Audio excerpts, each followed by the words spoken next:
नमस्कार। आज की इस खास चर्चा में हम सीधे गहराई में उतरने वाले हैं। हम बात करेंगे आचार्य चाणक्य के उस सदियों पुराने लेकिन आज भी अचूक ज्ञान की, जो एक बहुत ही साफ लकीर खींचता है मूर्खता और सच्ची बुद्धिमानी के बीच। देखिए, दुनिया में ना दो ही तरह के लोग होते हैं।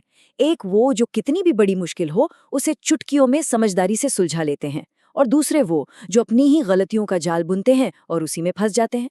तो आज हम इसी समझदारी के पूरे विज्ञान को डिकोड करने वाले हैं। आप जरा अपनी आंखें बंद कीजिए और एक प्राचीन गुरुकुल की कल्पना कीजिए।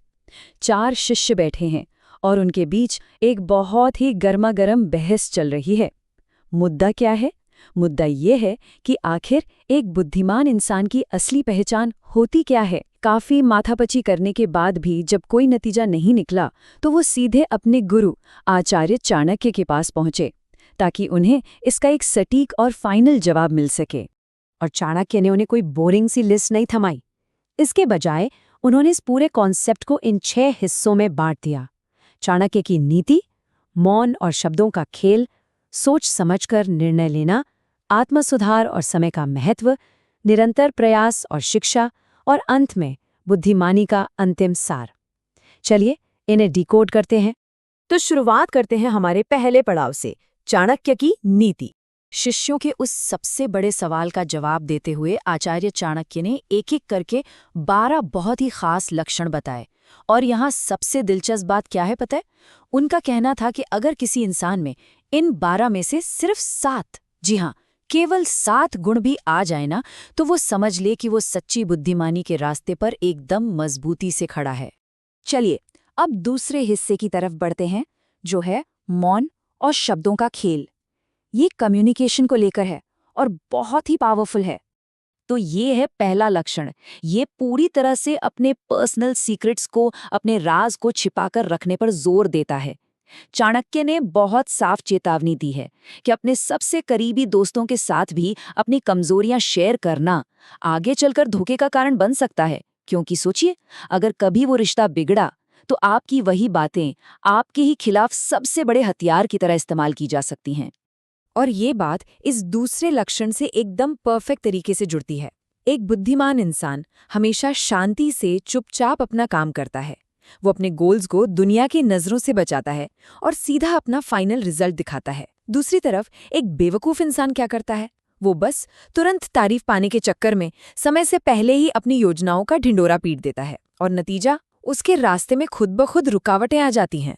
इसी बात को अगर थोड़ा और आगे ले जाएं, तो चौथा लक्षण हमें बताता है कि कम बोलना और ज्यादा सुनना ये आपको एक बहुत बड़ा स्ट्रेटेजिक फायदा देता है।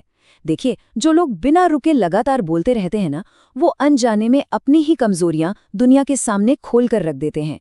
लेकिन एक समझदार इंसान, वो बस चुपचाप सुनता है, सामने वाले की असली मंशा को भांप लेता है और खुद को पूरी तरह से सेफ रखता है। तो इस पूरे विषय का जो सबसे मेन पॉइंट है वो इन 4 आदतों में सिमटा हुआ है। अपने राज हमेशा राज रखना, अपनी अधूरी योजनाओं को छिपाना, लोगों को गहराई से ऑब्जर्व करना, और सबसे जरूरी अपनी एनर्जी को बचाने के लिए फालतू की बहसों से एकदम दूर रहना। जो लोग बात बात पर बहस करते हैं ना, वो असल में सिर्फ अपना कीमती समय और अपनी इज्जत गंवा रहे होते हैं। खैर, अब आते हैं हमारी तीसरी कड़ी पर, सोच समझकर निर्णय लेना। दबाव के समय आपका दिमाग कैसे काम करता है, ये उसका टेस्ट है। तीसरा लक्षण एक बहुत ही साफ और बड़ा फर्क दिखाता है। आपकी अपनी भावनाओं पर कंट्रोल आपके सालों की कड़ी मेहनत को बर्बाद होने से बचा सकता है। जो फैसले बिल्कुल शांत दिमाग से एकदम बैलेंस्ड होकर लिए जाते हैं, वो हमेशा सॉलिड होते हैं। लेकिन दूसरी तरफ अचानक आए गुस्से या हड़बड़ी में लिया गया कोई भी एक फैसला पलक झपकते ही आपका सब कुछ तहस नहस कर सकता है। 7वें लक्षण को अगर ध्यान से देखें तो हमें पता चलता है कि एक समझदार दिमाग किसी भी नए काम को शुरू करने से पहले चैलेंजेस को प्रोसेस कैसे करता है। उसका एक बहुत ही सिंपल सा फॉर्मूला है। वो पहले रुकता है, थोड़ा पीछे हटता है, फिर सोचता है कि यार इसके नतीजे क्या होंगे, फायदा किसका है और नुकसान क्या हो सकता है, और ये सब नापने तौलने के बाद ही वो अपना कदम आगे बढ़ाता है। तो इस हिस्से को अगर हम समेटें तो बात बिल्कुल शीशे की तरह साफ हो जाती है। बुद्धिमानी का असली मतलब है अपनी भावनाओं पर लगाम रखना, आगे की सोचना और लोगों की असली नीयत को पहचानना। एक चतुर इंसान कभी भी किसी की मीठी मीठी बातों या चेहरे की मुस्कान पर आंख बंद करके भरोसा नहीं करता। वो हमेशा उनके असली इरादों को पढ़ने की कोशिश करता है। चलिए अब आगे बढ़ते हैं चौथे पड़ाव की तरफ। ये है आत्मसुधार और समय का महत्व। ये हमारे कैरेक्टर और हमारी सबसे कीमती चीज के बारे में है। 5वें लक्षण के हिसाब से देखें तो इंसान की असली ताकत अपनी गलतियों को मान लेने में है, उन पर पर्दा डालने में नहीं। जो अपनी गलती खुलकर एक्सेप्ट कर लेता है ना, वो उससे सीखता है और आगे संभल कर चलता है। लेकिन जो इंसान अपनी गलतियों के लिए हमेशा किस्मत को या दूसरों को कोसता रहता है, वो बार बार उसी गड्ढे में गिरता है। ये तो तय है। अब छठा लक्षण सुनिए, ये एक बहुत ही तगड़ा रियलिटी चेक देता है। दुनिया की हर एक चीज, जी हाँ, हर चीज वापस पाई जा सकती है, लेकिन बीता हुआ समय नहीं। फालतू के कामों में टाइम वेस्ट करना बेवकूफ़ी की सबसे बड़ी निशानी है। वहीं अपने समय का एक एक सेकंड सही जगह पर लगाना आपकी सक्सेस की फुल गारंटी देता है। तो इन लक्षणों से हमें क्या टेक अवे मिलता है? यही कि सच्चा आत्मसुधार अपनी जिम्मेदारी खुद लेने में है, अपने टाइम को एकदम स्ट्रिक्टली मैनेज करने में है और इस दिखावे और लालच के खतरनाक जाल से खुद को दूर रखने में है। क्योंकि सच कहूं तो लालच और झूठा दिखावा, ये दोनों चीजें इंसान को सिर्फ बर्बादी की तरफ ले जाती हैं। अब आते हैं हमारे 5वें हिस्से पर, निरंतर प्रयास और शिक्षा। चलिए देखते हैं कि लंबे समय तक टिके रहने के लिए कैसा माइंडसेट चाहिए। 11वां लक्षण हमें बताता है कि एक अक्लमंद इंसान जिंदगी भर एक स्टूडेंट बना रहता है। वो हर दिन सीखता है, कभी किताबों से, कभी लोगों से, तो कभी अपने रोजमर्रा के अनुभवों से। वो कभी भी अपने ईगो को, अपने अहंकार को अपनी लर्निंग के बीच में नहीं आने देता। इसके बिल्कुल उलट एक मूर्ख इंसान को लगता है कि अरे मुझे तो सब पता है, और बस वहीं उसकी ग्रोथ हमेशा के लिए रुक जाती है। और ये 12वां लक्षण तो जैसे फेलियर की पूरी डेफिनेशन ही बदल कर रख देता है।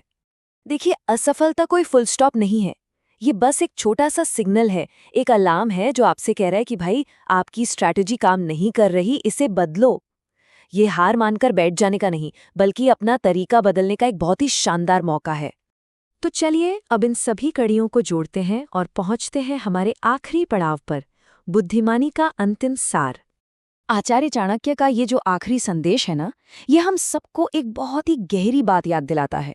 एक इंसान की असली हार तब नहीं होती जब वो गिरता है, बल्कि असली हार तब होती है जिस पल वो कोशिश करना ही छोड़ देता है।